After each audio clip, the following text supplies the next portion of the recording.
If you're watching this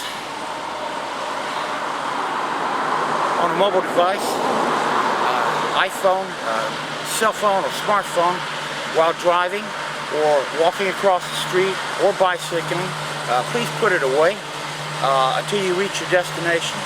The life you may save, the life you save may be your own. Thank you.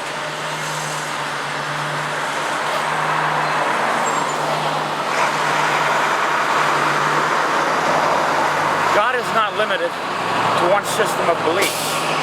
God's Word is not limited to one form of communication. God is beyond anything we humans can imagine, classify, or manipulate. In attempting to limit God, we only limit ourselves. The establishment and continued support of the Zionist state, Israel, is an ongoing atrocity against the Arab people and against Muslims in general. This mass addiction to mobile devices, cell phones, iPhones, smartphones, is slaughtering people on our highways and roads and destroying relationships with our family members, friends, acquaintances, and everybody around us. And this government-imposed censorship of American history, not to mention Pensacola history, not to mention Southern history, this cultural genocide against the American South, this posthumous extermination of the Confederate States of America, is destructive to the United States of America. My name is Scott Mayo. I have strong opinions on many things. Many issues I take a stand on. But this issue right here, this cultural genocide, in particular here in Pensacola, this is what I'm going to speak about today. I had enough things on my mind, as you can imagine, before last June. You know, I've been a firm, fervent anti-Zionist for many, many years, ever since I found out the truth about the Zionist state, the modern state of Israel, why it's wrong that our federal government supports that.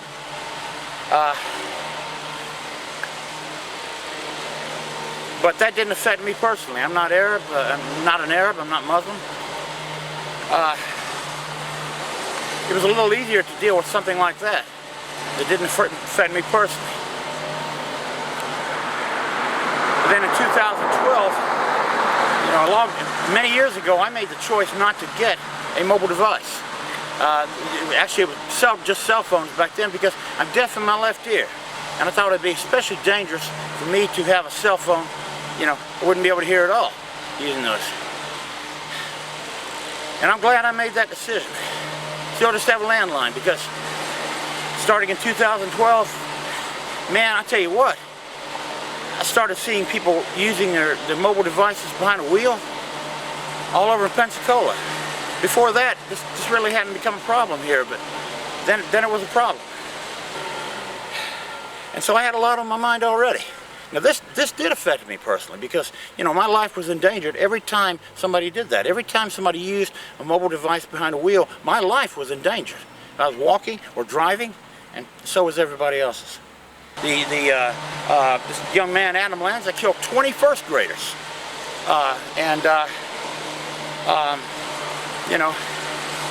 every time these mass shootings happened, they were very disturbing. So I was disturbed about this too. But I was very pleased, in fact, just really touched, because this bastard went in. The bottom line is, he had a grudge against blacks. He had a grudge against black Americans because of black-on-white crime. Now, there is black-on-white crime, of course there is.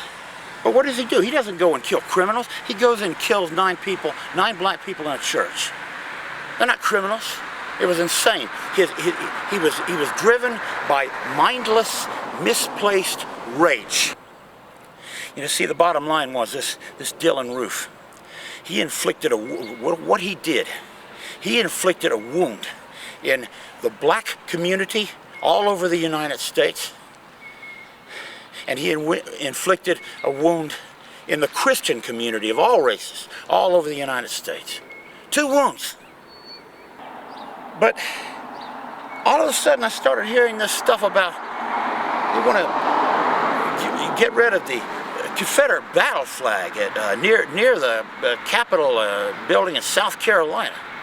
And I thought, what in the hell does that have to do with this? You know, blaming this on a flag. Blaming this on a flag. This guy used a handgun to kill 9 people, and they were blaming a flag?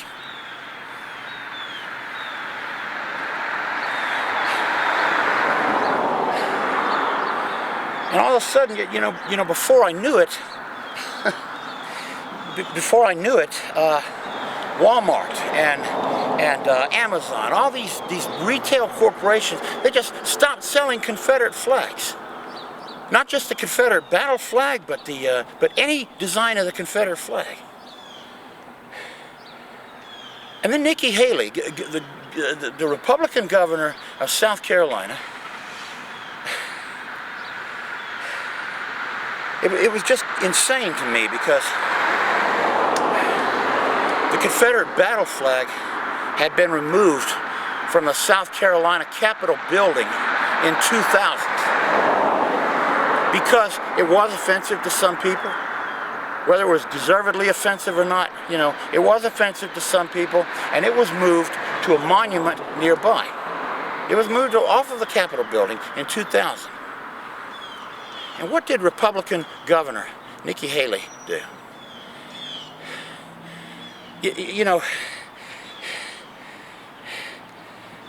Dylan Roof acquired a handgun with which he killed 9 people in a church, a place of worship, by taking advantage of loopholes in South Carolina's gun laws. These are white anti-Southerners. They're anti-Southerners. They are bigots. They are regional bigots. They hate the South. They're prejudiced of the South. Most of them don't come from the South. They don't know anything about the South.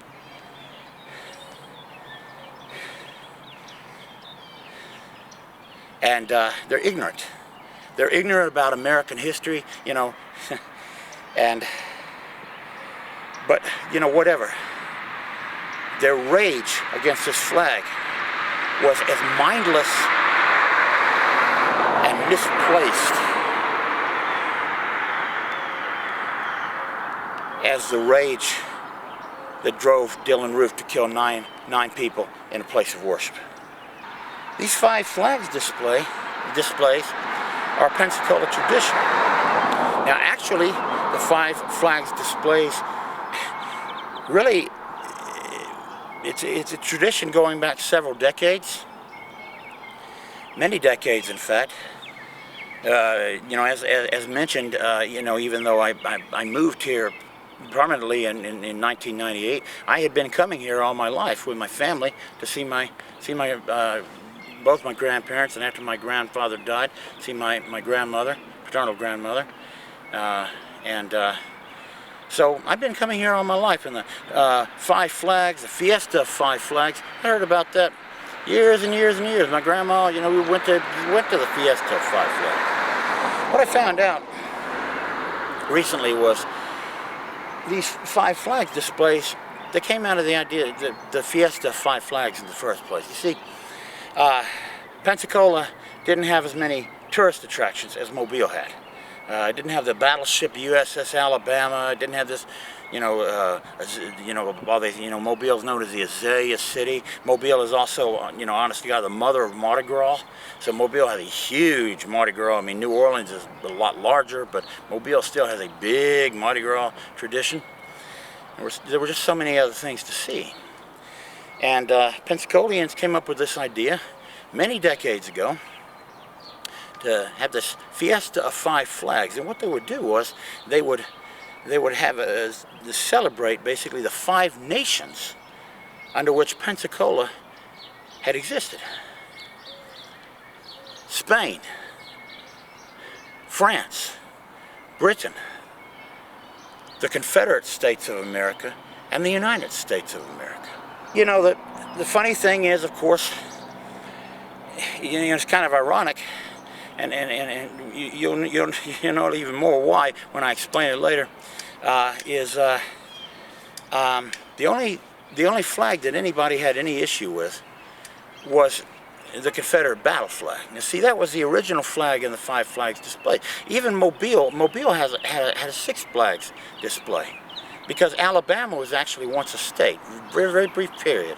Alabama, just like Texas, just like California, just like Hawaii, and just like Vermont, was a state for a brief period of time. I mean, a nation. I'm sorry, a nation. And but Florida, Florida was never a nation. And so, but in my hometown of Mobile, Alabama, they had 6 flags. And if I'm not mistaken, they actually got that idea from Pensacola. Last year, not long after they censored the first Confederate flag here, they removed the 3rd Confederate flag in the 6 flag displays of Alabama. You see, in 2000, this was right here, this pole here. You can see this is the state flag of Florida. Now, that's not supposed to be there. The main reason that's not supposed to be there is Florida was never a state. A nation. Florida was never a nation. Now, there was a Republic of West Florida. This was a very, very brief nation that existed for a very brief amount of time. But it did not exist. The Republic of, see, originally the territory of west of Florida, which was established by the Spanish, it extended all the way to the Mississippi River. So this panhandle, it went through South Alabama, South Mississippi, and into Louisiana, all the way to the Mississippi River. The Republic of West Florida, which just existed for a brief time in the early 19th century, only covered territory. It covered territory from Louisiana to Baldwin County, Alabama, but none of that territory of the Republic of West Florida extended into what is now the state of Florida. In fact, actually what was the state of Florida as established in 1845. This state, the state of Florida, was established, accepted into the Union in 1845. Here's what the controversy was about.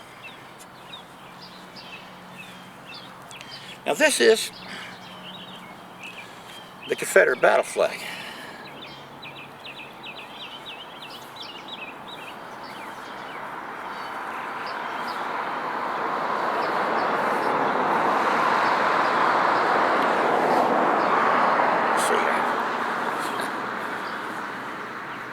Back up some, Scott. Oh, okay.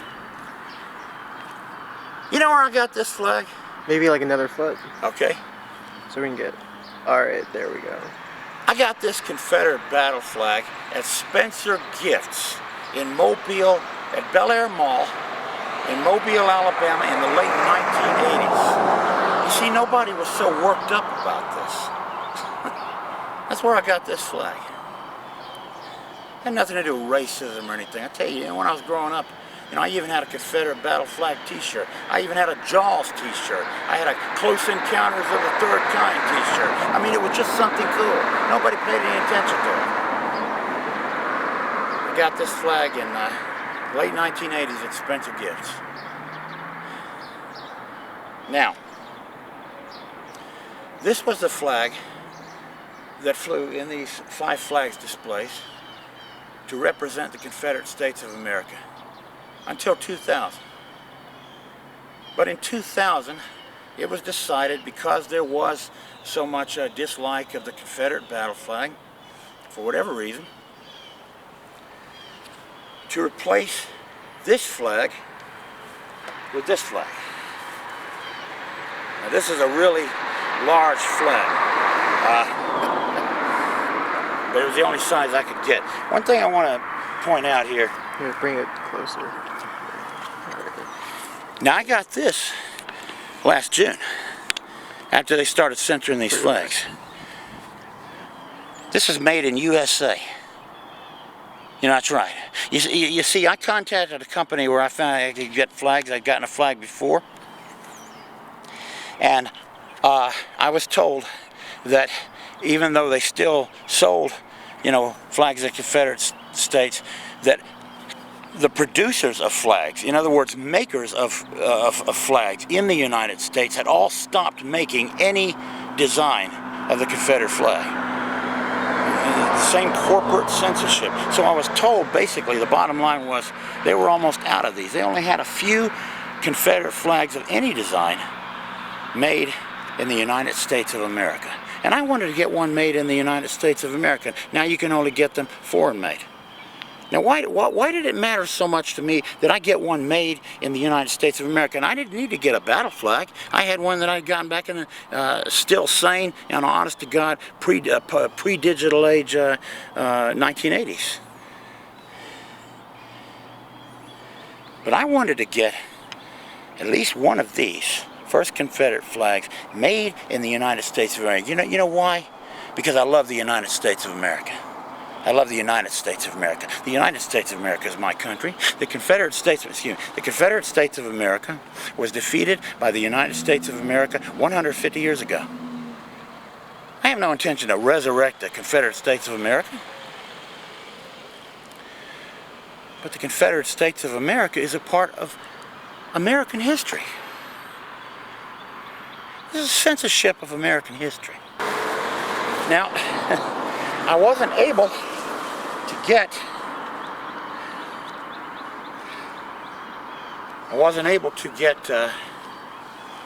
any size smaller than this. My only regret was that I didn't get more. These were very expensive, but I wasn't able to get any size smaller than this, so you know, had to do the best with this. This is the first Confederate flag,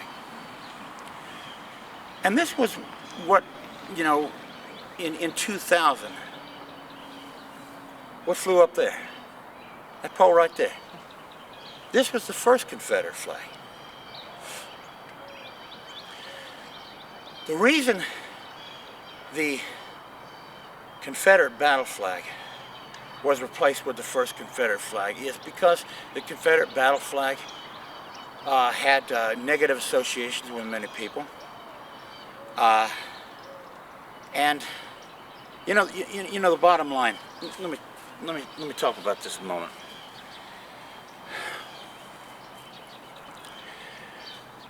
The Confederate battle flag never had anything to do with racism or anything like that. It was just a flag used to represent the Confederate States of America in the battlefield. That was all. I was born in 1966.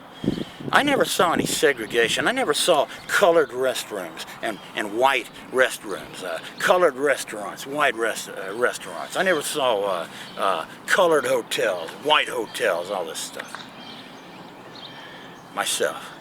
But I've certainly seen plenty of pictures of these things, photographs, and I've seen plenty of film of these events. And I've seen black Americans, like Southerners, who want to sit in a restaurant and being barred from that. You know, it was really it was really similar to apartheid as practiced in South Africa. Maybe not quite as stringent, severe, but it was similar to apartheid. And so in 2000, you know, when this Confederate battle flag controversy came up, I could understand why many Americans, but I tell you what, only black Americans who had suffered segregation in the late 1950s, you know, really any time really before the Civil Rights Act was passed in 1964. These people have gone through hell. Yeah, I've seen the film of like the fire hoses being sprayed on you know, black protesters, you know, and all this kind of stuff. I've seen all of that. It was horrible. These people have gone through hell. And you know, the bottom line is, these people, these black Americans, these Americans of West African descent, whose ancestors were slaves,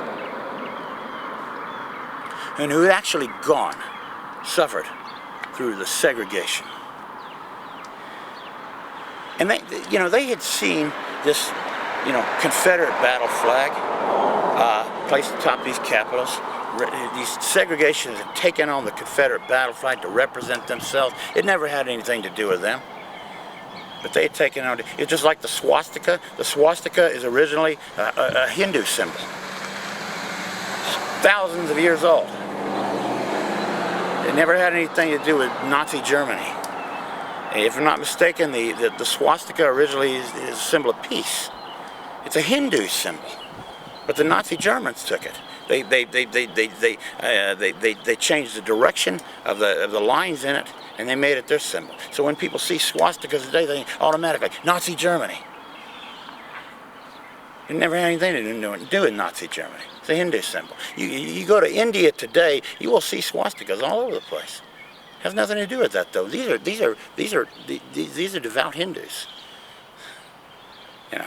Has nothing to do with Nazi Germany. But in the same way, unfortunately, segregationists and the KKK, the white supremacist groups, but especially these segregationists, they took this Confederate battle flag to represent themselves. And in doing this, they did a disservice to that flag.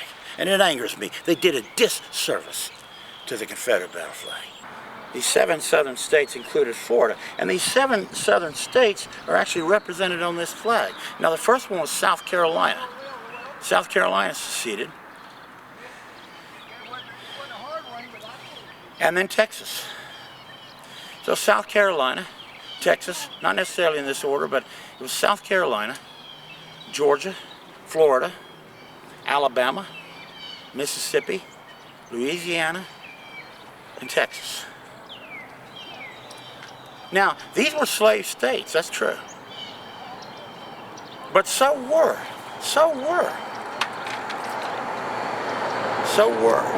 North Carolina, Virginia, Tennessee, and Arkansas, and so were Maryland, Delaware, Kentucky, and Missouri. They were all southern states. Slave states. These were all where slavery was legal.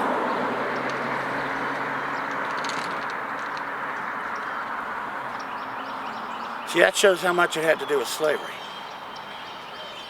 Because, other slave states didn't secede in 1860.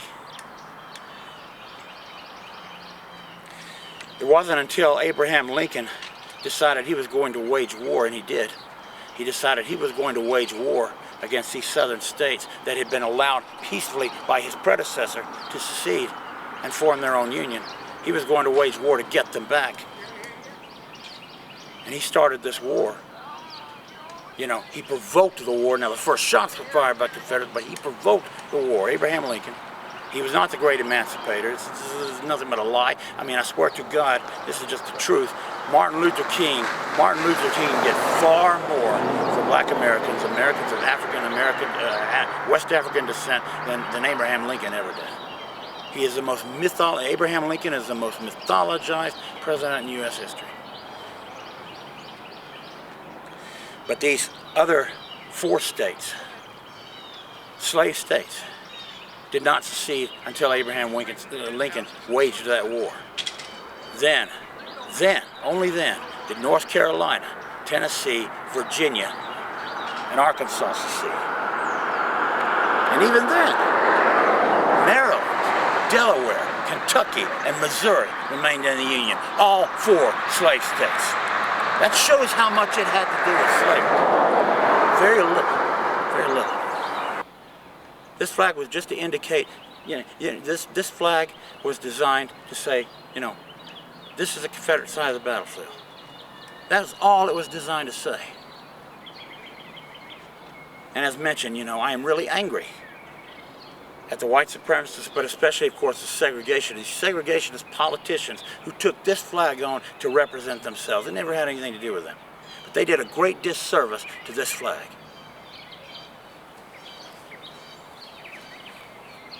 This was another reason. In 2000, this flag, Confederate battle flag, was replaced with this flag, the first Confederate flag, in the 5 flags displays in Pensacola. Because not only was it a way to show consideration for those who have really been victims of segregationist politicians. You know,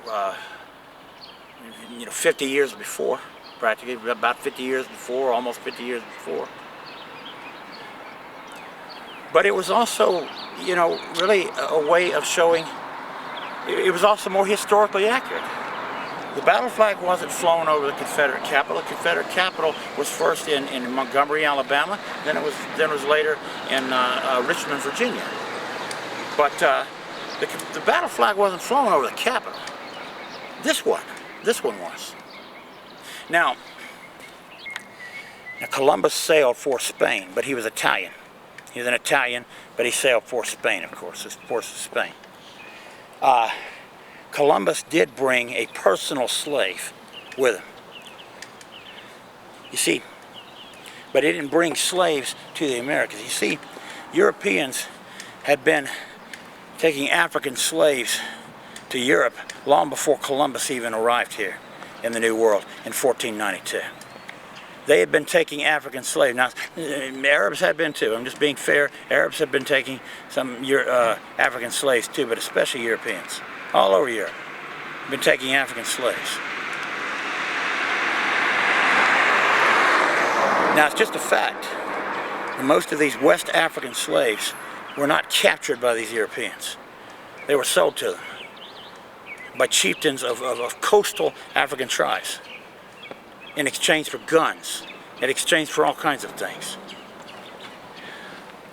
Now, a lot of people say, you know, well, these were indentured servants. No, they weren't. These are slaves taken in war by coastal African tribes. You see, the bottom line is, the truth is, slavery has always been practiced throughout human history. It is evil, it is horrible, but it's always been practiced throughout human history. We modern humans, I'm talking about fully evolved modern humans, have been around for at least 100,000 years. Slavery has been going on for 100,000 years, all over the world.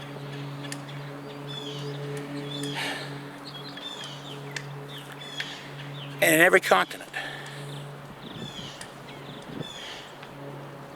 Native Africans took slaves, but so did Native Europeans, Native Asians, Native Australians, and yes, Native Americans, both continents.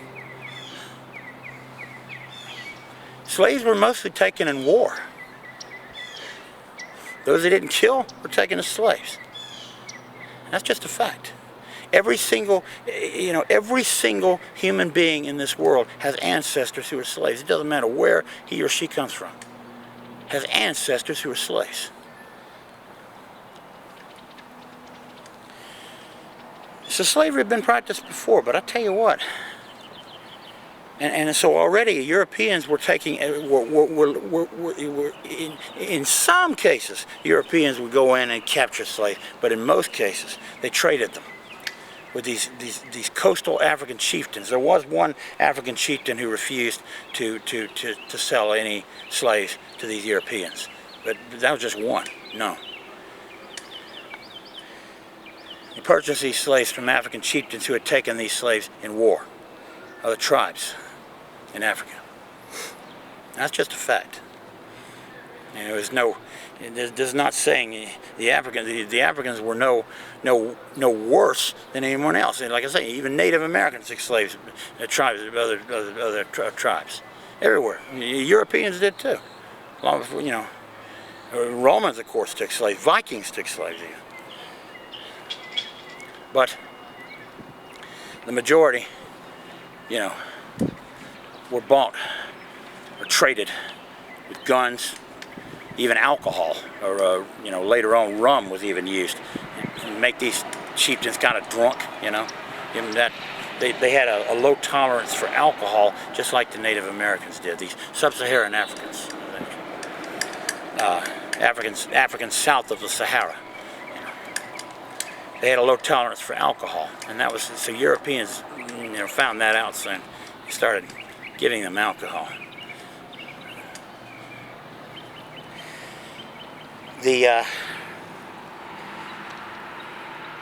And so Europeans were already taking African slaves into Europe. And you go to Europe today, there are Europeans of African descent, West African descent. But they didn't have plantations in Europe. You know, all these plantation crops. So the bottom line is, when Christopher Columbus, he didn't discover America, of course. Actually, of course, the Native Americans discovered America tens of thousands of years before he did. You know, he did. But, and the Vikings, you know, in fairness, you know, the Vikings, under Leif Erikson from Greenland, you know, established a colony in what's now Newfoundland, Canada. And that didn't work out too well. And it's kind of amazing because, you know, everywhere the Vikings went, you know, they either conquered people, you know, or the people paid them off. Except there. Newfoundland, Canada, guess what? Native Americans, Algonquin Indians. These Vikings, man, I tell you, these Algonquin Indians, these Algonquin, if I'm not mistaken, it was the Algonquin tribe. They knew, you know, these Europeans were bad news, these Vikings. They knew that. So they just gave them hell the whole time they had a colony there. Eventually, and that was part of the reason why they finally just left. However, when Columbus came over here, the Europeans were more desperate, you know. And he landed in a much more peaceful place. In fact, actually, the Native Americans where he landed, what's now, first landed, what's now the Bahamas, they had no idea how dangerous these Europeans were. So they welcomed him with open arms. They didn't know. He traded with them, all this kind of thing. But this was the beginning. Even though Columbus didn't actually bring slaves, he reported back to the Europeans about this whole thing. This was the beginning of the transatlantic slave trade, which was the largest, most industrial, you know, scale slave trade, you know, arguably in human history. Here's a twist. Here's something that I had no idea existed before. Actually, Portugal brought slaves. Let me back up here. You see, the original idea with all these European countries, Spain, Portugal, France, Britain, none of them originally brought African slaves over, you know, to basically to harvest these new world crops. That's what this was, these new world crops, especially in the Caribbean. But, you know, you see, what they did was they enslaved the Native Americans. That's right. See, they enslaved. The bottom line, it is impossible to talk about the atrocity that was committed against African Americans without talking about the atrocity that was committed against Native Americans. Because the bottom line is the transatlantic slave trade, the Europeans, was first taken out by Native Americans. So the Spanish, just like the Portuguese and the French, they started enslaving Native Americans. But it didn't work out because these Native Americans, eventually, they just run off. And these, you know, Spanish, they weren't familiar with the land, you know, so they could hide. Of course, they could fight too, you know, and they did, you know. But the main thing is they could run off, and they knew the territory, and they could escape. And even then, there was like one example where a Spanish ship took Native American slaves from the Caribbean, if I'm not mistaken, to Europe. The idea was you'd bring these Native Americans to Europe as slaves. But they died. They all died on the voyage of old world diseases. So the bottom line is slavery began with slavery, European slavery here. The New World actually began with slavery of Native Americans. It didn't work out. They're actually creating us in theirs. And what I'm saying is that human beings, especially in this country, what I've noticed is ever since this digital age, are becoming less human. All of us. I mean, you know, all races, ethnicities, both sexes. We're becoming more inhuman in our treatment of other people. It's digital age technology. I have a blog. I've been writing on my blog. I started writing on my blog about this cultural genocide, what's now become cultural genocide in the American South from the very beginning. And I actually use my blog to condemn the digital age. I'm the only blogger I know who does that. But why not? Use the tools at hand, you know. But, okay. But then there's also industrial age technology. Now, industrial age technology was a good thing. Really good thing. I mean, it did almost no harm at all. I mean, well, you know, generally speaking, did some, but the bottom line is industrial age technology did more to free slaves worldwide than anything else. That's just a fact. Were it not for industrial age technology, slavery would still be practiced all over the world, as much as it was in the past. Now there is still, honest to God, still some slavery in this world. There's sex slavery, because I don't know any other way to put it. They don't have machines to have sex with you, so there's sex slavery that goes on. Especially of children, women, especially children. If I'm not mistaken, most of this is like coming out of Southeast Asia. There's also, there is actually still some slavery going on, labor slavery going on in West Africa. I recently found out about this, that actually chocolate production. There are African countries. Now these are Africans themselves who are enslaving children to pick these cocoa beans. Now, Hershey's and Nestle, I just recently found out about this, is taking beans for their chocolate products, from these literally these slaveholders. It's just child slavery. And Hershey says it's getting away from that, Well, we'll see, huh? It's all about money, isn't it? But anyway, so Florida really, really bad, to Native Americans, big time. And I mean, for this state to even be established, 1845, first, I don't know where to put it, but, it was after the Seminole Indian Wars, in which, of course, the United States won. And then, of course, even after the war between the Confederate States and the United States continued just slaughtering Indians in the West. I mean, just anywhere it went. Yeah, they called them the Indian Wars, but it was really just mostly one-sided massacre, wherever they went. There were some atrocity committed by Native Americans, but like the massacre of Fort Mims, for example. But when you think about it, you kind of wonder what else could they have done. This is a big fort, fortified. Yes, there were women and children in that fort, fortified by the soldiers on land that was not supposed to be. The U.S. had not allowed them to have a fort there. And what could they do but destroy all these people? It was the only way they could get these people off the land. It was their land. And keep that in mind. This is their land. This is Native Americans' land. But anyway, of course, the state of Florida practiced slavery, beginning when it was first established in 1845. 1845, before the Confederate States of America even existed. But here's another reason why.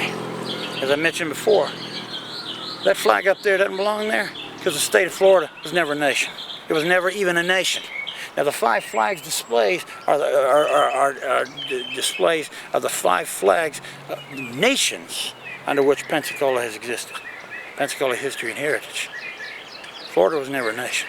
So what's it doing up there? No, instead, up there should be the first Confederate flag. Not necessarily a battlefield, but the first battle flag, but the first Confederate flag. Okay? The first Confederate flag. Now let's move on to the Confederate States of America.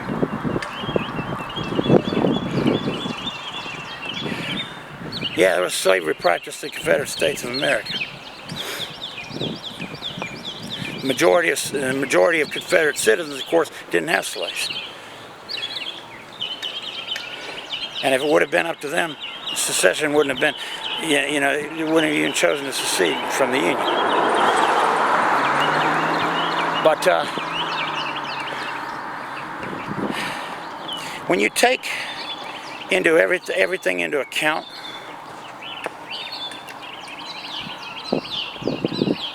the mistreatment, of course, of the subjugation and slaughter of Native Americans, and the subjugation and slavery of Africans. This is a really interesting thing. The interesting thing is, people are so offended, you know, with the Confederate States of America. You know, they're offended with the Confederate States of America more than any of these other nations in Pensacola's history and heritage. But guess what? When you take in terms of the way Native Americans were treated, and slaves as well, the Confederate States of America was the least offending country of all of them. Yeah, it practiced slavery. Taken over from the United States, of course. It's even known that part of the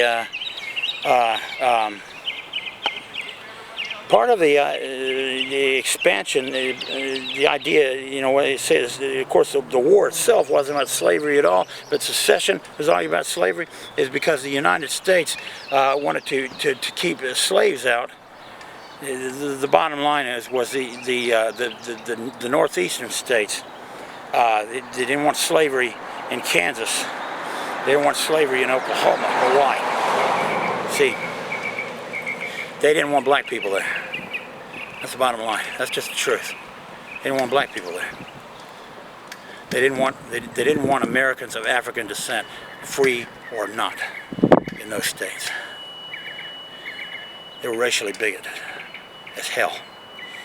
This is another reason why New Englanders, and Northeastern especially, really hated Southerners, because Southerners, yeah, they had slaves. I mean, at least 10% of them did, but these slave owners in the South, they associated with slaves. I'm not saying this was good, but they actually associated with the slaves. In other words, they had like women, they had slave women actually, you know, raise their children, white children, black children together, teach them, and serve as substitute mothers.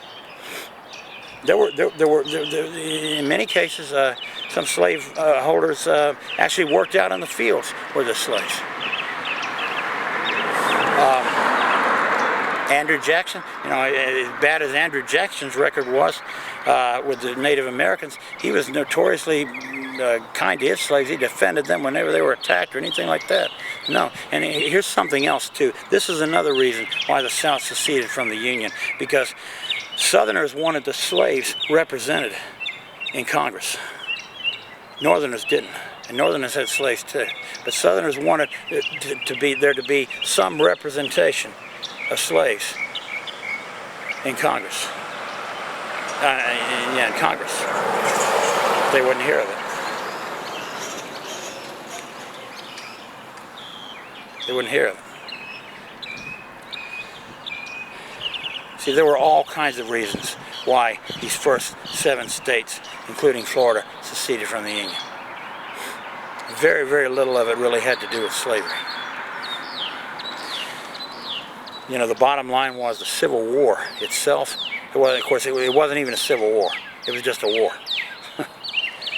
But this war, it was really more, it wasn't about slavery. Of course, it wasn't about slavery at all. It was really more about regional prejudice and bigotry than anything else. This new Republican Party was a Northern party. Boy, it represented Northern interests. And it was all about money. You get this money from Southern ports, all these taxes. Southern ports, Southerners have to pay most of the taxes, but they're not represented in Congress as much. You know, so it was more about regional bigotry toward the South, regional prejudice toward the South by the Northeast in particular. Now, Ohio, the states, you know, Ohio is actually a Midwestern story, but the Northeast in particular, extremely bigoted. And the bottom line is, these people who are against any variation of the Confederate flag, they're white Northeasterners. Most of them are white Northeasterners today. You know, it's kind of strange, but in the same way, these same anti-Southerners, these regional bigots, are responsible, you know, for what first began as censorship, local government censorship of American history, what has now become honest-to-God cultural genocide of the American South, because now they have begun destroying memorials, Confederate memorials in New Orleans, Louisiana. The destruction of Confederate memorials has begun, and I swear to you, this won't end. Okay, now, so the bottom line is, getting back to the point, Florida aside, because it was not a nation. Of these 5 nations who are up there, Britain, United States, France, and Spain, when you take into account, what I was about to say earlier already, I forgot about this, but New Englanders, they didn't associate with their slaves. They didn't associate them all. They didn't associate with them. They didn't have anything to do with them. Bottom line is, they didn't like black people. They didn't like Americans of African descent, slavery or not. And you know, this wasn't all of them. There's so many. And you know, the ironic thing is, so many of the abolitionists, that was really what it's about for them. See, they just didn't want. They wanted the abolishment of slavery, and they didn't want to deal with these freed slaves. They didn't want to have anything to do with them.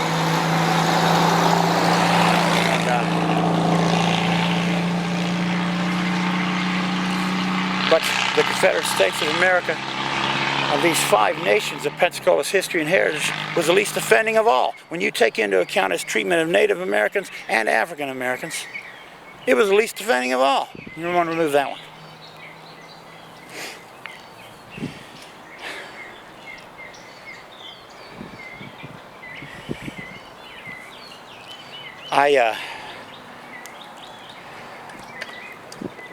As mentioned in the very beginning, I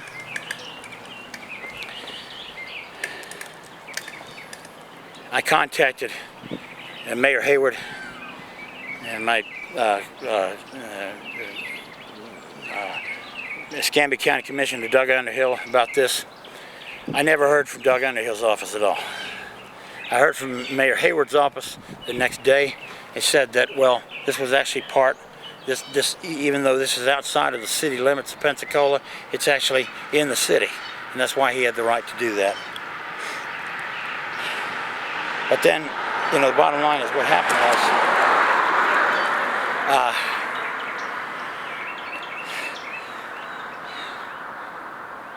as I say, Mayor Hayward, Ashton Hayward, who's not my mayor, and I'll just be honest with you, everybody that I spoke with, have ever spoken with, who actually lives in the city of Pensacola, I have heard nothing but negative things about this mayor. Nothing but negative things about Mayor Ashton Hayward. That's just a fact. And you know, I didn't know why until he did this. Okay, but that's done. Okay, well then the Escambia County Commission took over. Now, here's what happened with the Escambia County Commission. 16 people came in and demanded that the Escambia County Commission keep that flag down. We're not talking about the battle flag, we're talking about the first Confederate flag. Keep it down. Now, this group of 16 people was led by Diane Crummell. Diane Crummell was the Escambia County Democratic Women's Club president. In other words, this is a Democrat. See, here's something else too. She's a Democrat. She's also a white woman, of course. You know, why would you have a problem with a flag? You know, Confederate flag. It's supposed to be out slavery, right? Well, have a problem with that? Almost this group of 16 people was almost exclusively white. They came in and demanded almost exclusively. There were like three black people in that group. The rest of them white. But anyway, the bottom line is, I'm pretty sure all of these were Democrats. And here's something else I'm going to talk about in a moment. But anyway, this was political, in other words. This was a Democrat. She was demanding of the Escambia County Commission, so many of them Republicans, oh, you remove that flag. Okay. She had an agenda for this. Now, how come she hadn't brought that up before? Oh no, she hadn't brought it before because, you know, because an opportunity hadn't opened for her. Dylan Roof hadn't shot 9 people in a church, and then the Confederate flag hadn't been blamed for shooting. That's why she didn't do it before. But she told the Escambia County Commission, here's the bottom line. She said, I understand the flags are down, but I want them to stay that way. I want to make sure those flags never fly again. This one woman, this one person, literally brought the Escambia County Commission to its knees, where it still remains. Where it still remains. Now that's over and done with. I think I saw later on when there was a meeting, and in this case it did appear that most of these Pensacolians, Escambia County residents, were Americans of West African descent who went to this meeting, the county commission. You know, finally decide remove this flag. But you know, I swear to God, they didn't represent the majority of black Pensacolians. They just simply didn't. But you know, it wasn't only that. Nobody else was invited. You see, the bottom line is, it just seems to me the way this happened was, this mayor just removed this flag in the first place, the first Confederate flag, had to have been taken care of in 2000. Well, nobody even knew about that before it was already done. There was no meeting held. You know, these 16 people show up, the Escambia County Commission, led by Diane Crummell, you know, a Democrat, you know, demanding of most of these Republican county commissioners, oh, you remove that flag. You know, there was no opposition. Wonder why? Probably because nobody knew about it. And all of a sudden these people just swoop in, tell them what to do. You know, I found it a little bit condescending, really. Because Diane Crummell basically told Luman May, a black Pensacolian of West African descent. She's basically telling him she wanted that flag removed. Here's this white woman telling him that, you know. Yeah, you know, as I say before, nobody has any reason to hate the first Confederate flag, but who the hell is this white woman telling this black man what to do? You know.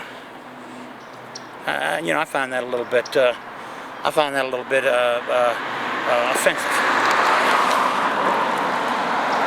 I'll tell you something. I don't like white condescending attitudes toward Americans of African descent, black Americans. I really don't. I hate that stuff.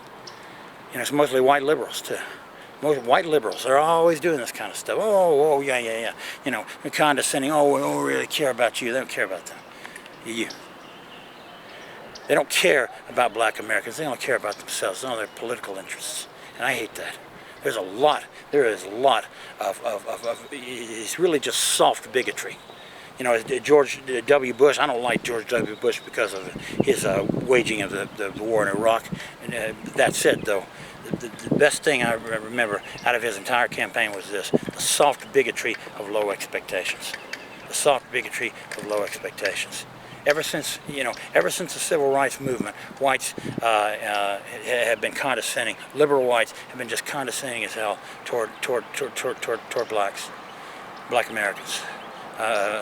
You know, Americans of West African descent.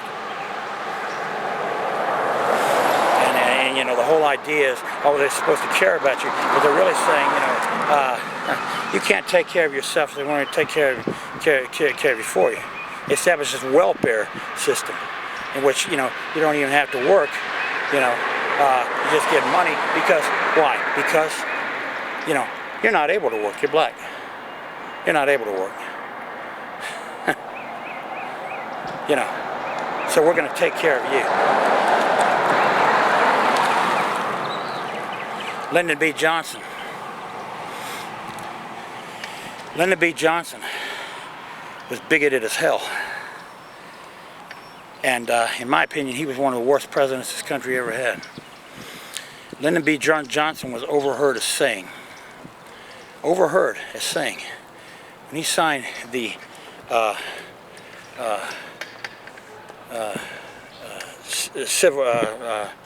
Civil Rights Act, I'll have them niggers voting Democrat for 200 years. And he probably did. He probably did say that because, you know, I've actually heard where you use that word all the time. He couldn't care less about African Americans. He couldn't care less. But see, beginning really, you know, with that, you got all these condescending whites, condescending black. Oh, you can't take care of yourself. And so you have the same situation. Oh, you know, these whites come in and want to remove this the Confederate flag because it might offend you. How do they know? Did they ask you? Did they ask, in other words, did these Americans of European descent ask these Americans of African descent whether that flag offended them or not? No. They couldn't care less. They don't ask them. They just say, oh, we want it down. Diane Crummell, a white an American of European descent, tells, you know, tells this county commissioner, who is an American of West African descent, I want that flag down. Who the hell is she? I don't like that. I take offense at that. That's really offensive. That's bigoted as hell. I mean, that's even worse than just outright bigotry and you know, just outright bigotry. It is a soft bigotry. I graduated from the University of South Alabama with a degree in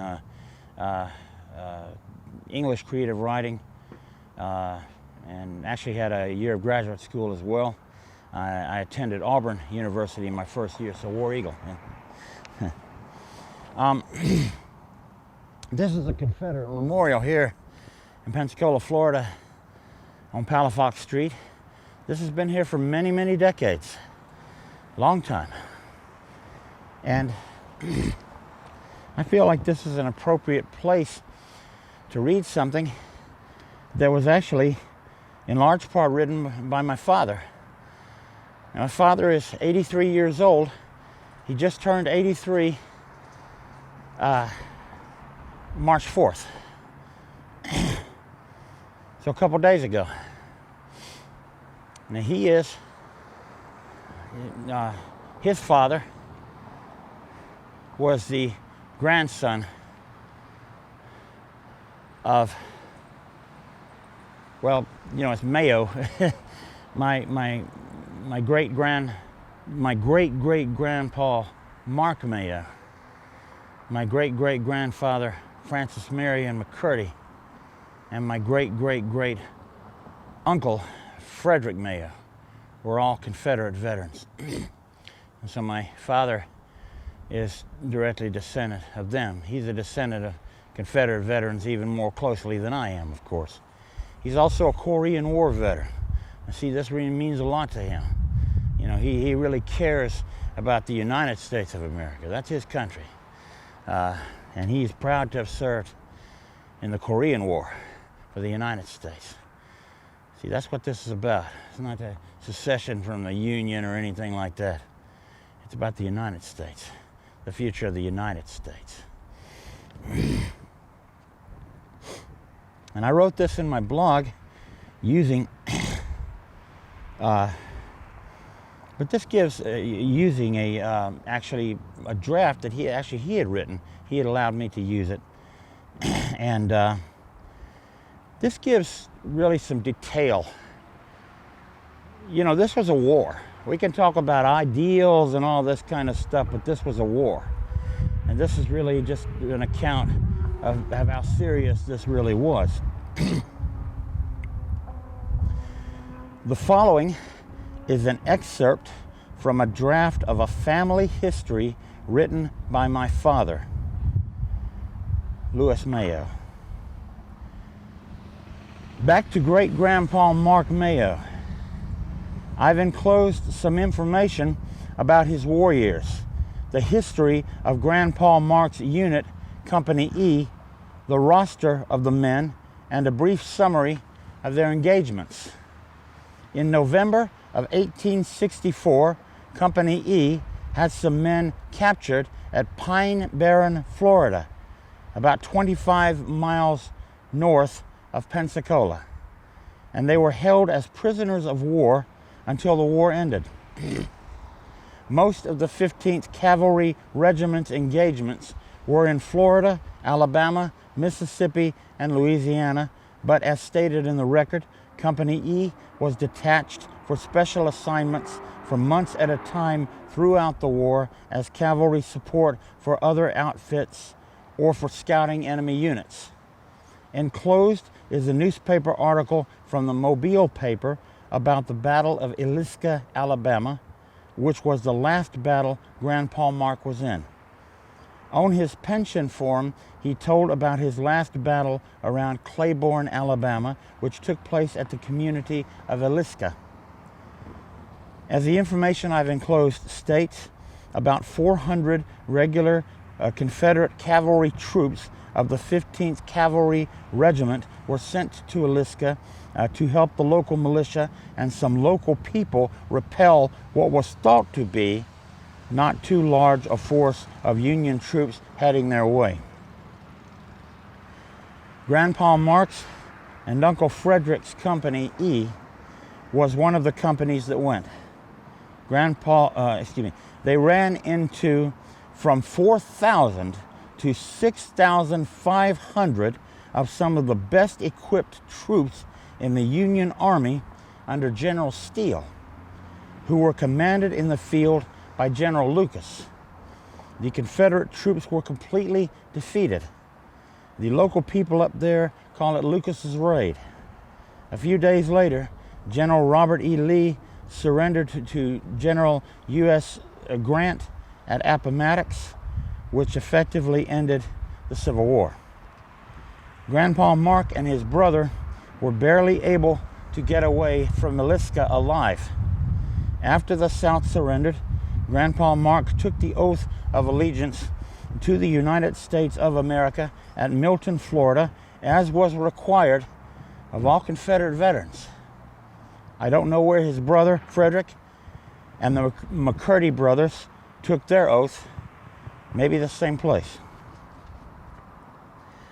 I might mention that after Lee surrendered to Grant at Appomattox, just a couple hours later, there was one more great battle raging farther south, which would be the last major engagement of the Civil War.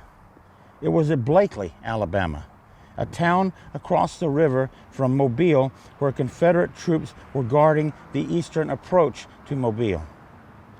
16,000 Union troops completely overwhelmed the Confederate troops at Blakely. The Confederate troops at Blakely were made up of regulars and many old men and young boys. Many of the Confederate troops drowned while trying to swim in the river to escape the overwhelming force of Union troops. After the Civil War, Grandpa Mark drove a stagecoach for a while. In 1880, Grandpa Mark and Aunt Mercy Jane's husband, my great-great-uncle Francis Marion McCurdy, went into the timber business together in Escambia County, Florida. Great-grandpa Mark had married Margaret Angeline Jernigan in 1867. Great-grandma Angeline was born in Santa Rosa County in 1843. And this is where I take over from here. These are my words here. What did the Confederate flag mean to Confederate troops? Same things Same things the Union flag meant to Union troops. Home, security, and survival. My great-great-grandfather, Mark Mayo, my great-great-grandfather, Francis Marion McCurdy, and my great-great-great-uncle, Frederick Mayo, were Confederate soldiers in the war between the Confederate States of America and the United States of America.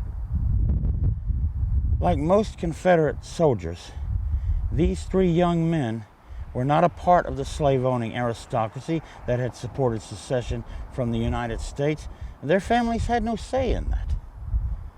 And like most Confederate soldiers, these three young men did not fight in the interest of slavery or even for the cause of states' rights. They simply fought to protect their homes and families from an overwhelmingly powerful invading army.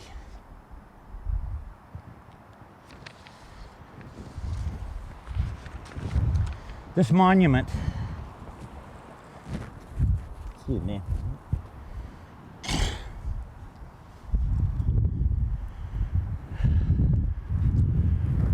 very shortly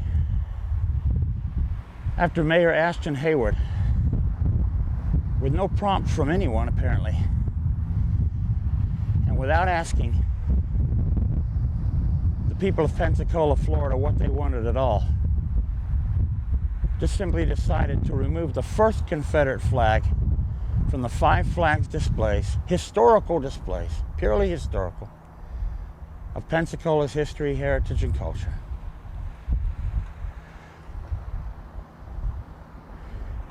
And the Escambia County Commission seconded Mayor Hayward's decision, replacing the first Confederate flag, which had replaced the Confederate battle flag in 2000 for the very reason that the Confederate battle flag offended some people.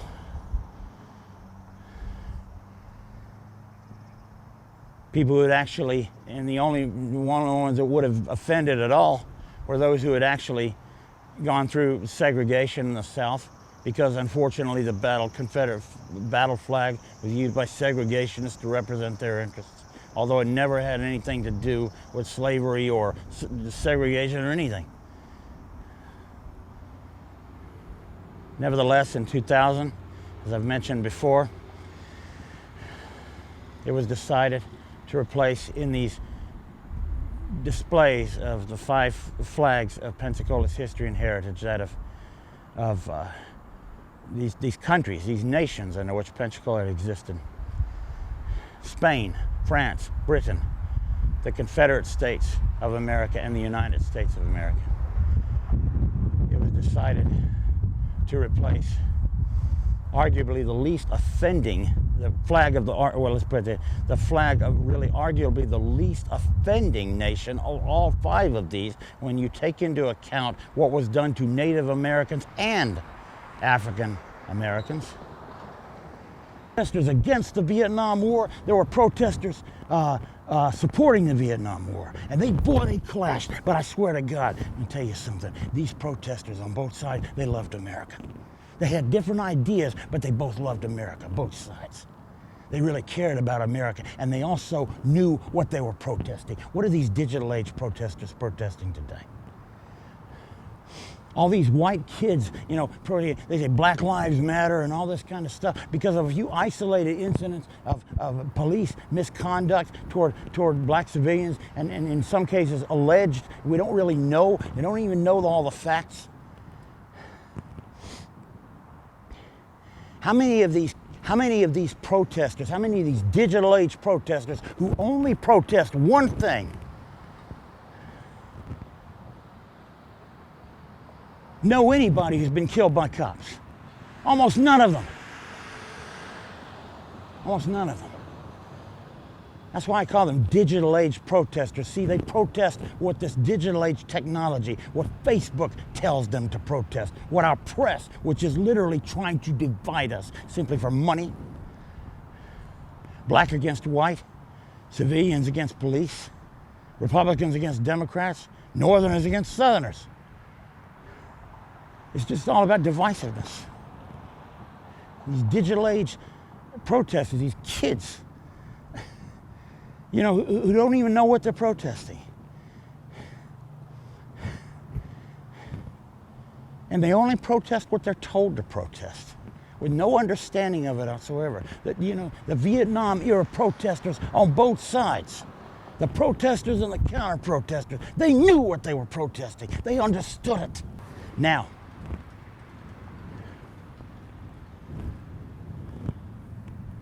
they removed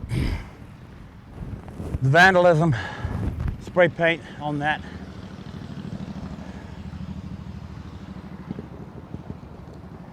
But let me tell you something. I knew when Nikki Haley removed that battle flag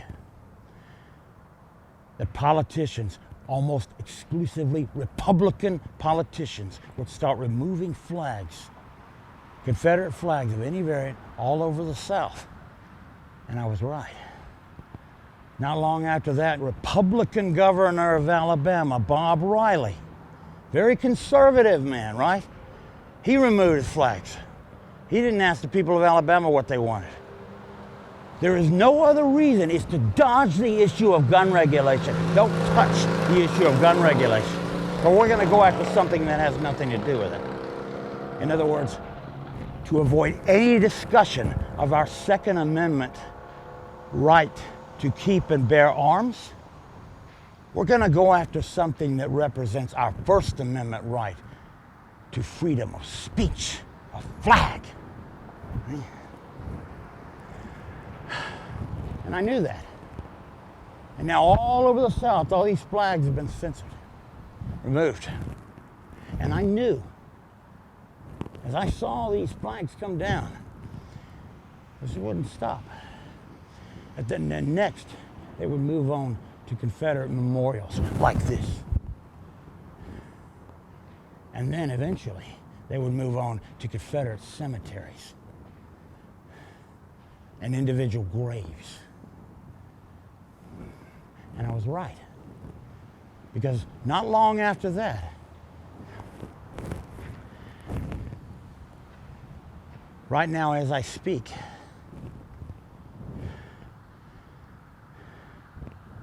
they've begun removing Lee Circle, a Confederate memorial in New Orleans. It's been there a long, long time. It's just a memorial, just like this. That's all it is.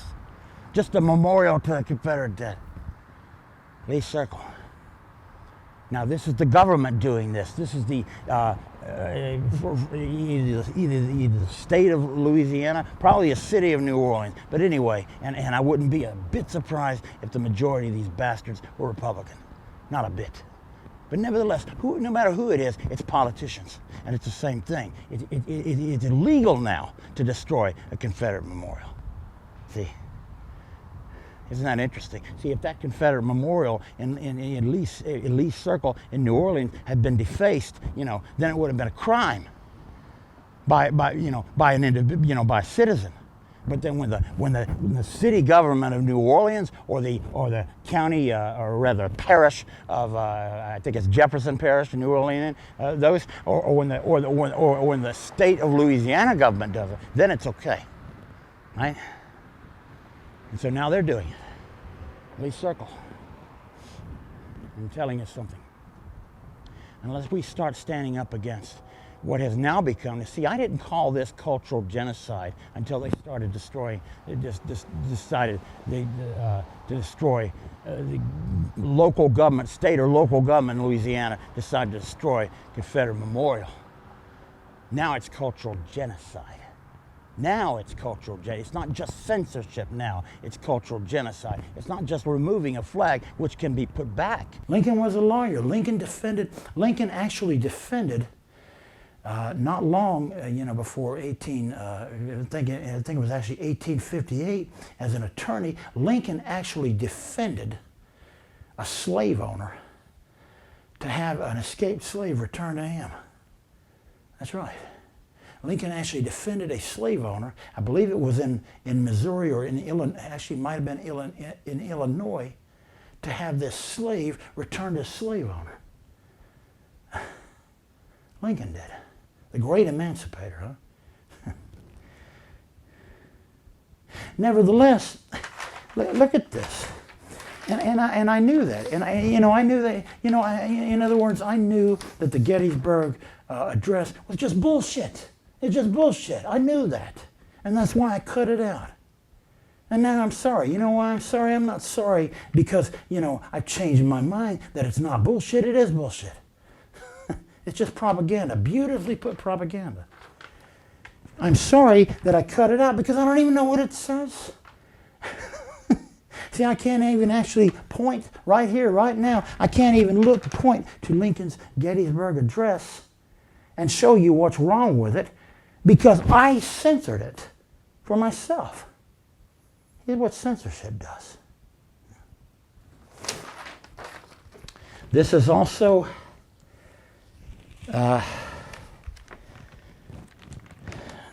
you know what makes this country unique in all the world? It's not this flag here.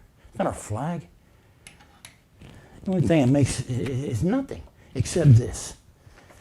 Constitution. That's the Declaration. Okay.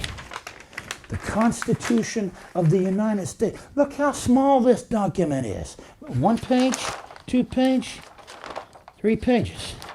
3 pages. That's how big our Constitution actually is. And look at this, the Bill of Rights, the first 10 amendments to our Constitution. These are where all our rights are in the United States. These are where all rights are. Guaranteed in our government. The founders of the United States had a lot of trust. I mean, they were actually giving these people unprecedented freedom, which they could actually overthrow the government they established. But they thought it would be a good idea to take that chance. See? Go ahead and do it. Yeah. Look at this. This is the only thing that makes the United States unique in all the world. Everything else the U.S. has, every other country has, except this. That's it. And especially this, the Bill of Rights. The bottom line is, as important as as sacred as the Quran is to Muslims, as sacred as the Torah is to Jews, as sacred as the Bible is to Christians, this right here should be sacred to citizens of the United States. This should be our sacred book. That's how important, that's how essential it is. These, and just this very small document,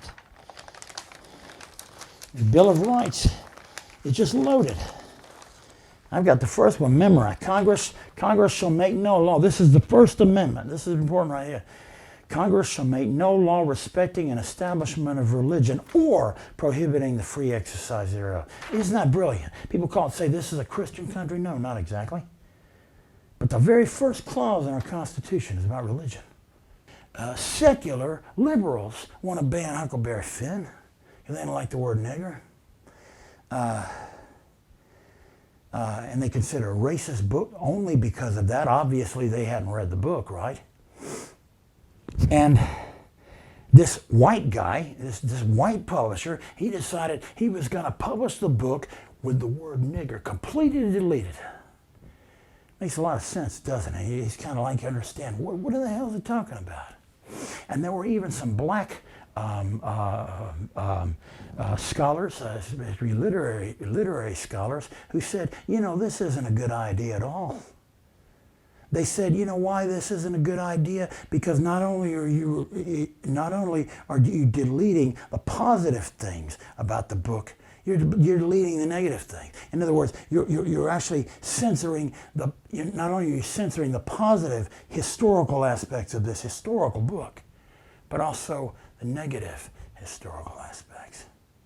You see, censorship goes both ways.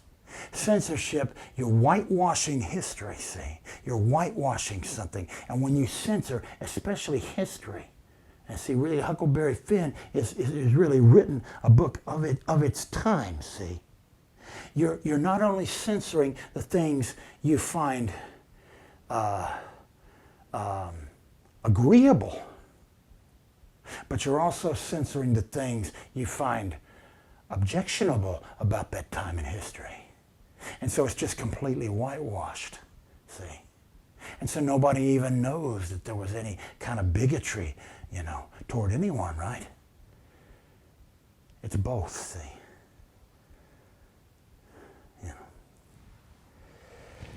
So now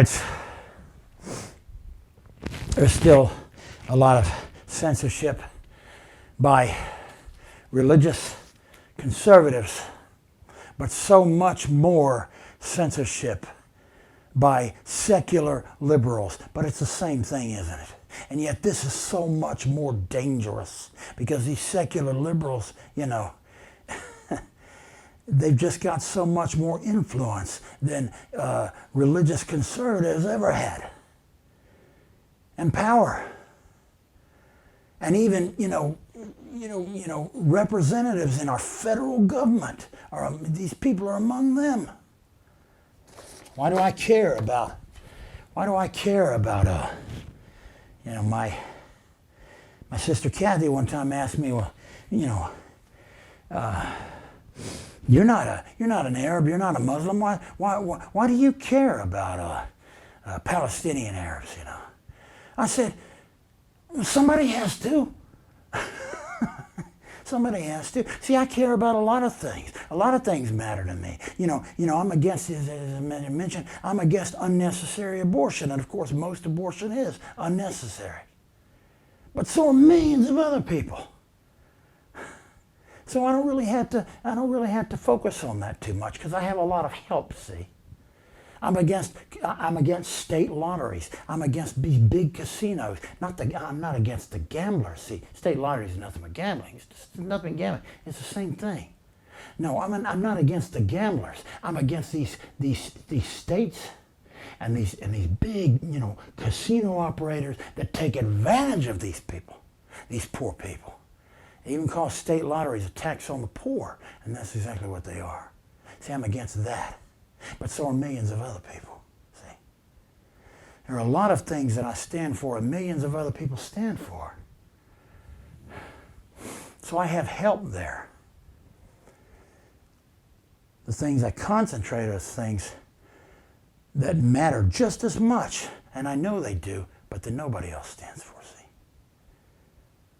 I wrote this back in January 17 of this year. Now, I really don't want to come across as presumptuous with this, and I hope I don't come across that way. But I entitled this, What I Expect of My Fellow Pensacolians. And when I say that, I don't mean that in a harsh way like, oh, I demand that you do this. No, it's just what I expect of you, see.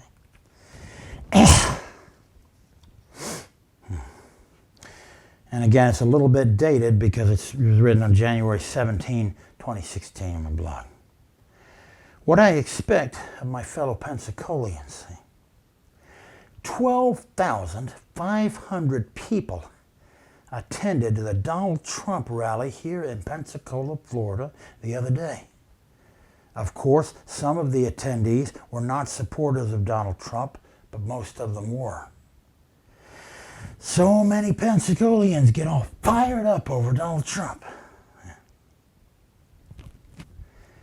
Countless Pensacolians watched the National Collegiate Playoff game between Alabama and Clemson, praying to God that the Alabama Crimson Tide would win yet another national championship. Many of these Bama fans were not affiliated with the University of Alabama in any way. Indeed, were not even from the state of Alabama, as I am. So many Pensacolians get all fired up over the University of Alabama's football team. A few years ago, Pensacola's own Blue Angels were grounded. This infuriated Pensacola residents, so much so that the Navy decided to unground the Blue Angels. Eventually, yeah. And I still see this bumper sticker on vehicles here on a regular basis. Ground Air Force One, not our Blue Angels. So many Pensacolians get all fired up over the Blue Angels. Last year, the mayor of Pensacola had the first Confederate flag removed from all historical flags displays on city property. Then the Escambia County Commission seconded the mayor's decision, proposing never again to fly any design of the Confederate flag anywhere in Escambia County, Florida, and replacing the first Confederate flag with the state flag of Florida in all 5 flags displays.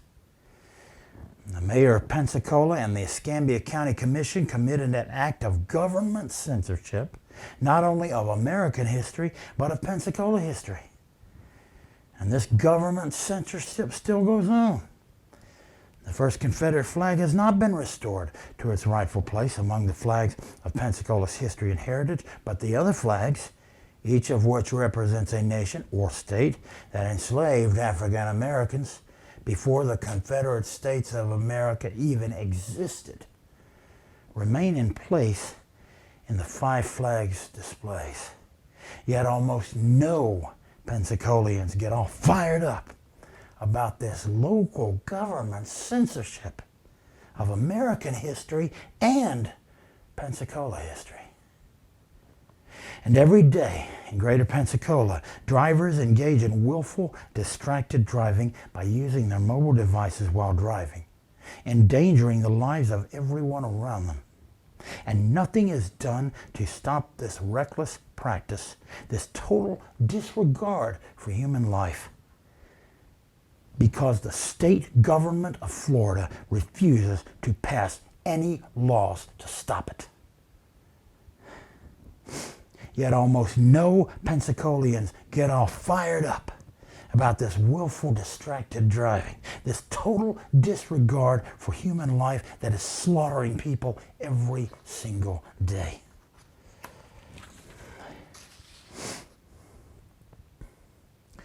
I don't expect my fellow Pensacolians to support me in my standing against our federal government's support of the Zionist state, Israel, though I would appreciate it.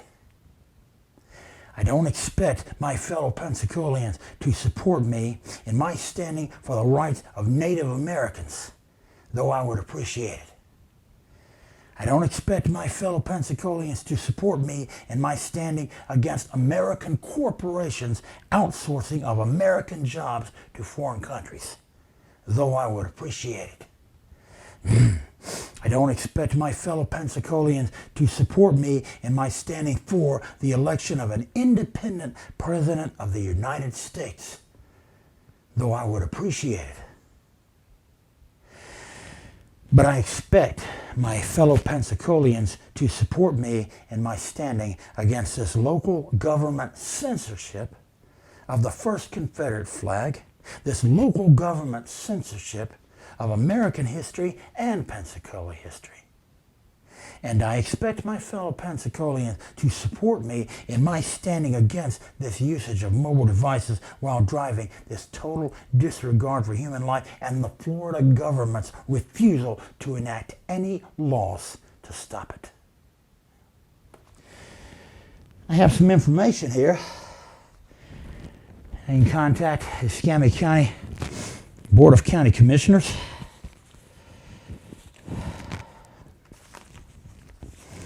This is a letter to the editor, as I've read before. Sent copies to Ashton Hayward and Doug Underhill. Neither one responded, even though I asked for them to respond.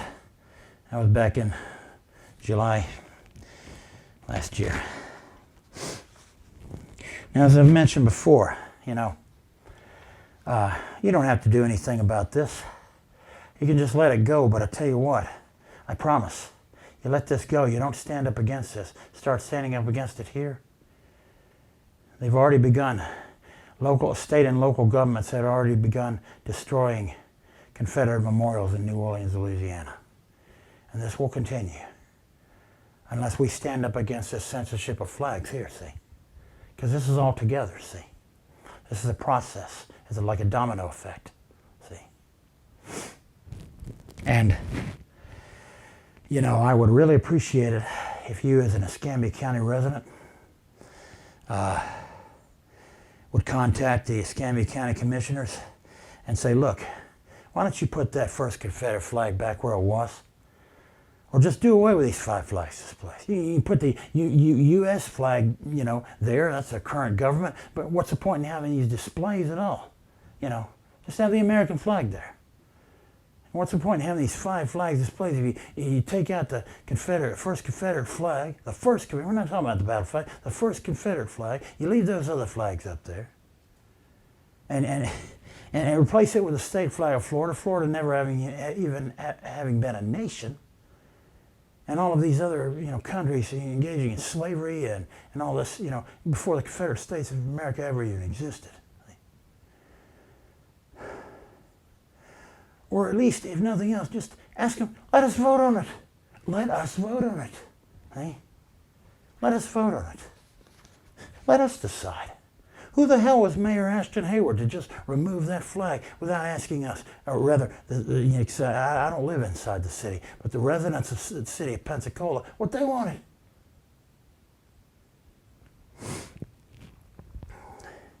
And who the hell were the members of the Escambia County Commission to give in to the demands of this one person, Diane Crummell, this Democrat, you know, just totally political here. I understand the flags are down, but I want to make that permanent. I don't want any chance of those flags going up again. One person demanded that of the Escambia County Commission, and the entire 5-member board of the Escambia County Commission, she brought them to their knees, where they still remain. Now, who the hell were they? They had the power to say, look, we're not going to let you tell us what to do. We're going to let the people of Escambia County decide this. No, they just did this without asking the residents of Escambia County. See, you know, as much as I dislike Diane Crummell, you know, I'm not blaming her so much as I'm blaming these people. Because like I said, this, you know, it's mostly Democrats who are pushing for this, you know, censorship of the Confederate flag, but it's Republicans who are giving in to it all over the South. Just to dodge the issue of gun regulation. To fool you.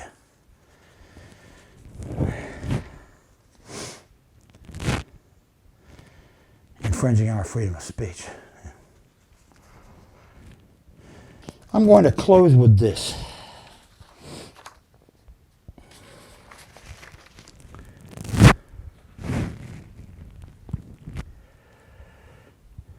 And once again, this is Scott Mayo, a resident of Greater Pensacola, actually a resident of Escambia County, Florida. And this is about, the whole presentation is urging Escambia County residents to contact the Escambia County Commission members to let them know we want to decide what is done with these 5 flags displays here in Pensacola. But this is largely for others all over the South too. All over the South, state and local governments are censoring Confederate flags of every design. And in my hometown in Mobile, not only has the Confederate flag, actually in this case the 3rd Confederate flag, been removed from the 6 flags displays there, because Alabama was actually a nation at one time, displays there, but they've actually removed any semblance of the Confederate flag from the state seal the city seal. And there's actually a motion, again, this is just by Democrats, pushed toward the state legislature of Florida to remove any semblance of the Confederate States of America, any emblem of the Confederate States of America from the entire state. And I've contacted my state legislatures, and I encourage you to do the same thing. Say, no way, man. Let us decide this. Who the hell are you who the hell are you to censor history for adults like us, huh? Who the hell are you? You're not our parents. You're a bunch of politicians. Who the hell are you to tell us, what we can see or not?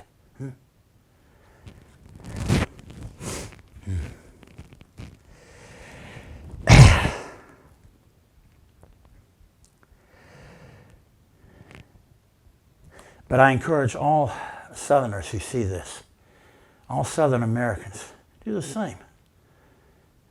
Don't let these state and local governments, because it doesn't make any difference. These state and local governments are committing cultural genocide against the South. And they're destroying, they're posthumously exterminating the Confederate States of America. This is destructive as hell to the United States of America. This is not what America is about at all. Not at all.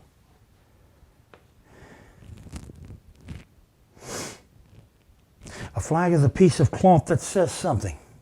It is a piece of cloth that speaks. The Confederate battle flag, the Southern Cross, says this is the Confederate side of the battlefield, and that is all it was designed to say. The first Confederate flag, the Stars and Bars, the second Confederate flag, the Stainless Banner, and the third Confederate flag, the Bloodstained Banner say, this is the Confederate States of America, and that is all they were designed to say. Because the Confederate flag, all four designs, is a piece of cloth that says something, a piece of cloth that speaks, it is representative of speech itself. Thus, an infringement on the Confederate flag is an infringement on our right to freedom of speech. Dylann Roof abused our right to keep and bear arms and murdered 9 people. Yet the Confederate flag has been censored, as if the Confederate flag is to blame for this mass shooting. Because our right to keep and bear arms was abused, our right to freedom of speech has been infringed. Islam is a religion. Because Islam is a religion, it is representative of religion itself. Thus, an infringement on Islam is an infringement on our right to freedom of religion. Syed Rizwan Farouk and Tashfeen Malik abused our right to keep and bear arms and murdered 14 people. Yet Islam has been scrutinized as if Islam is to blame for this mass shooting. Muslims, adherents of Islam, have been ostracized, persecuted, and in some cases murdered. Because our right to keep and bear arms was abused, our right to freedom of religion has been infringed. This is so important. I can't emphasize this part enough. So what, you say? The Confederate flag is not my flag? An infringement on it is not an infringement on my right to freedom of speech. Guess what? Your flag will be next. So what, you say? Islam is not my religion. An infringement on it is not an infringement on my right to freedom of religion. Guess what? Your religion will be next. A bizarre kind of bargaining is going on here. Americans are saying, you can infringe on our right to freedom of speech as long as you don't even question our right to keep and bear arms. Americans are saying, you can infringe on our right to freedom of religion as long as you don't even question our right to keep and bear arms. But if we lose our right to freedom of speech, our right to freedom of religion, and every other right guaranteed us in our Bill of Rights by overzealously guarding our right to keep and bear arms and leaving every other right wide open to infringement, what good will our right to keep and bear arms be to us? Likewise,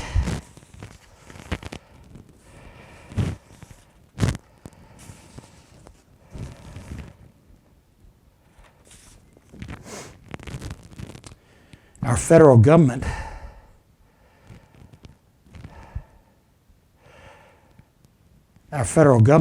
is as potentially dangerous to every right guaranteed us in our Bill of Rights as our state and local governments are.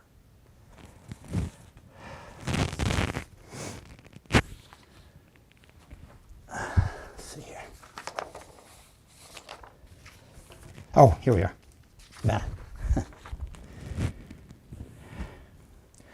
But if we lose our right to freedom of speech, our right to freedom of religion, and every other right guaranteed us in our Bill of Rights, by overzealously guarding against infringement of these rights by our federal government, and leaving them wide open to infringement by our state and local governments, what difference will it make?